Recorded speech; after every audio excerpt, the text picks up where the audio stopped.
Olá pessoal, me chamo Melk e agora a gente vai testar o nosso circuito ali, né? Então, primeiramente, qual é o circuito de teste que eu estou usando na prática? É, é esse aqui. Eu estou aproveitando o protótipo do conversor DC-DC para usar essa fonte de corrente que eu tenho lá, né? Então, qual foi a adaptação? Eu deixei esse resistor fixo aqui, que eu não quis mexer na placa. Então, no lugar desse resistor, eu estou alterando a referência aqui da fonte de corrente constante. Então, por meio desse divisor, eu também posso escolher qual é a tensão que vai ficar em cima desse resistor aqui, certo? E, portanto, eu posso ajustar a corrente que vai ser modulada, certo? Então, beleza. Agora, nessa outra parte aqui, eu tenho esse transistor, né?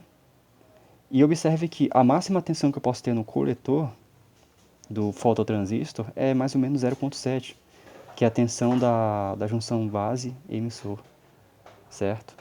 E o sinal está saindo aqui, ó, diretamente do coletor do ópto, em amarelo, aqui, ó. Aqui está o transistor e aqui é o fio da base dele. O ópto aqui, ó, eu liguei ele por meio desses dois fios. Esse fio aqui no negativo e na base esse fio azul, certo? Então aqui o ópto e a entrada está aqui uma fonte de corrente constante lá atrás. E aqui eu tenho o gerador de frequência, certo? Então beleza, agora vamos entender algumas coisas aqui analisando as curvas. Observe que a curva de corrente ela está com um DUT de 50%, né? Já a saída aqui em amarelo, a saída do ópto, ela não está em 50%. Por que que isso acontece? Isso se dá por conta do tempo de resposta, certo? Então, quando o ópto ele fecha ali o fototransistor, né? Quando o fototransistor fecha, ele responde mais rápido, certo? Por quê? Eu coloco uma corrente ali, ó.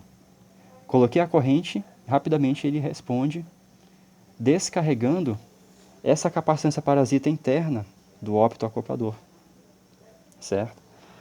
Então, enquanto eu mantenho essa corrente no LED, o opto fica fechado, ó, o transistor lá. Agora, quando eu cesso a corrente, observe, ó, quando eu boto uma corrente igual a zero aqui, o transistor ele não vai responder na hora. Isso é muito louco, né?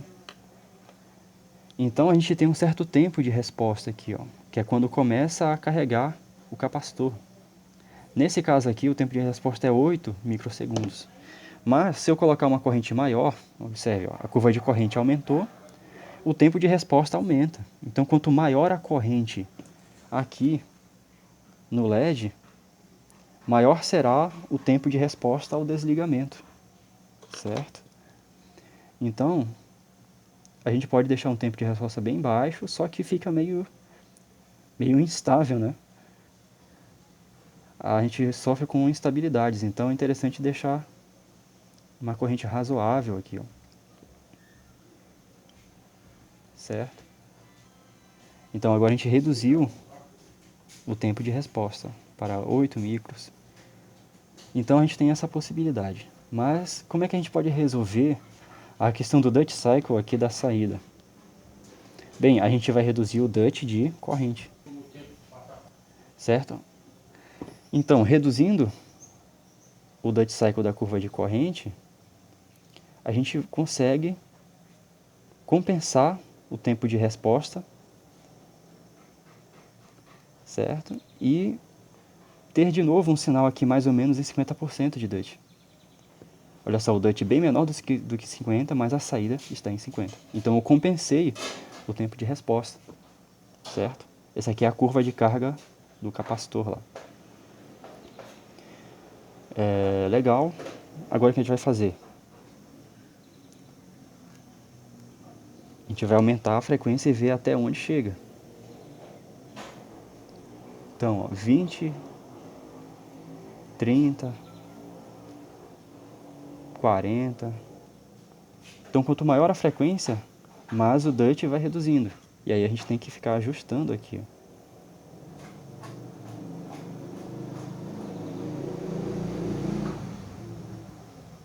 Olha só. Então aumentando ainda mais a frequência. 100 kHz, né? Já é bastante coisa. Já é bem acima do que muitas aplicações utilizam, né? É acima do que eu vou usar dos meus projetos. Então ainda mais, ó, 160. Bastante coisa, né? Então reduzindo ainda mais.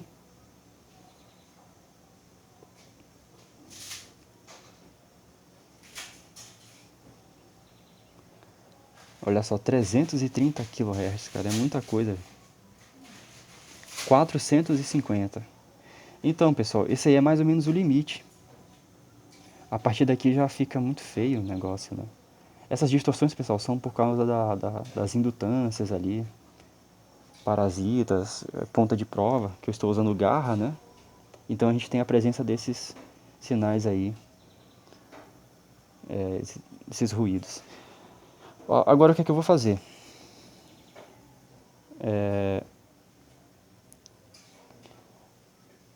Bem, eu acho que não há mais o que discutir, né? A gente ajusta aqui uma corrente legal. Vamos reduzir ainda mais o Duty Cycle, porque eu quero fazer o quê? Olha só, reduzindo o Duty, deixando só um pulso, pequeno pulso aqui, opa, de corrente. Ele tem o tempo de resposta e tal, aquele lance todo. E daí a gente consegue aumentar ainda mais a frequência. 800 kHz, né? Mas fica bastante, sinal bem feio, né? Então acho que o limite realmente é aquele. A partir daí fica muito feio, mas observem a diferença gritante de frequências que a gente consegue chegar.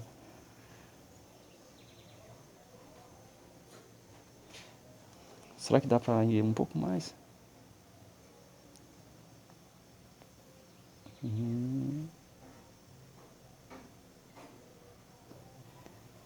Olha só, 1.2 MHz. 1.2 MHz é muita coisa, né?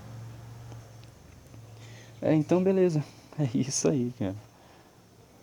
Agora vamos ver o seguinte.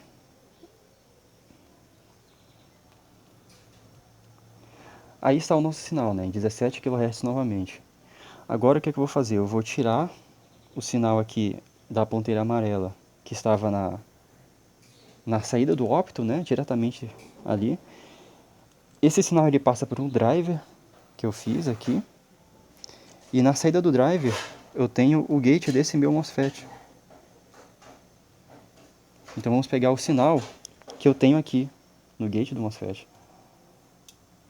Então observe que agora eu recuperei um sinal bem enquadrado. E agora sim, vamos aumentar a frequência e ver e observar o que é que acontece. Então 27 kHz perfeitamente quadrado. 30, 40.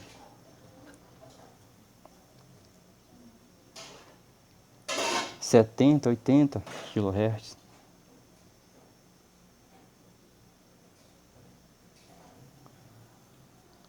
Aqui a gente já tem que ajustar o DUT, né?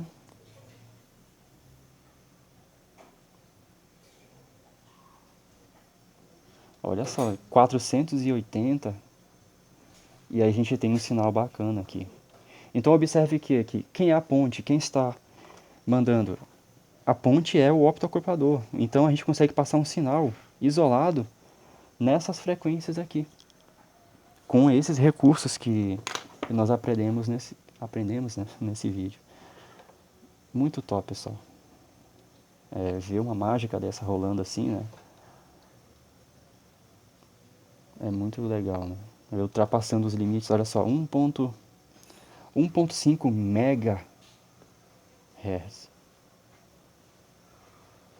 1.5 MHz, muita coisa. É certo que, olha só, a curva de corrente ficou só um pulso, né? Pum! Mas nós temos um sinal aqui de 1 mega. Só não consegue deixar com DUT menor do que isso, né? Infelizmente, porque tem que ajustar o DUT tem que ser bem menor que isso. Daí pra frente não dá. Mas eu diria que o real limite é esse, 450 kHz. Porque a partir daí fica muito bizarro, né? Só. Aqui ainda é possível dizer que nós temos um sinal mais ou menos quadrado, né? Então, desligando a curva de corrente, tem um sinalzinho aí, certo? Então é isso, pessoal. Muito obrigado por ter assistido até aqui e até mais, né? Para mais testes como esse, mais discussão de teoria aplicada, né? Curtam, né? Espalhem esses vídeos aí.